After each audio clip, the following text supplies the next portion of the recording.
Ladies, ¿cómo están? Espero que estén súper bien. Como ven, me llegó otro Vamos a abrirlo ya. Vamos a ver. Quiero el amarillo, que supongo que es la piña, que es el único amarillo que hay aquí. El aguacate, que es el verde. Aguacate. Y el rosadito. Ay, un verde.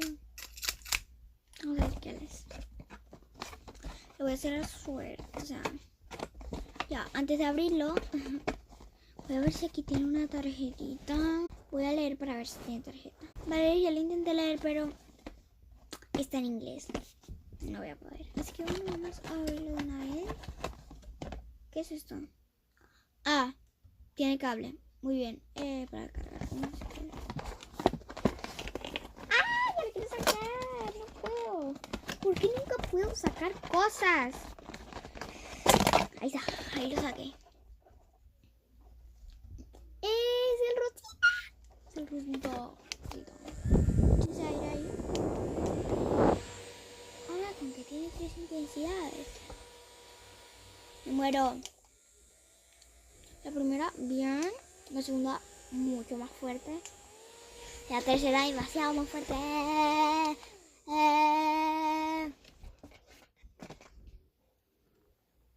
Ah, con que ya tenía. Oye, mire, yo tengo este lápiz y comida demasiado. Con la base. Tiene una basecita. Miren, tiene como una forma de patita de gato. Patita de perro, no sé. Mira qué bonito. Y aquí tú pones tu lápiz. O sea, estás copiando. Tienes calor, pones el lápiz aquí. No se ve muy bien. Así. Metes. Lo pones.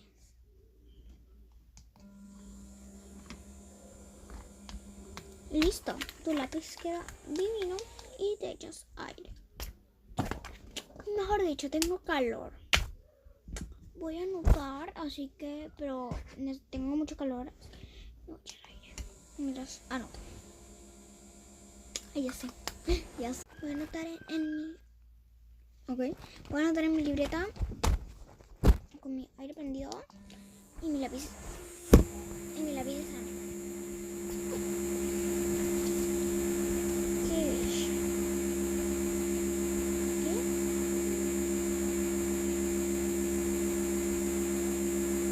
De ella que yo bueno, espero que les haya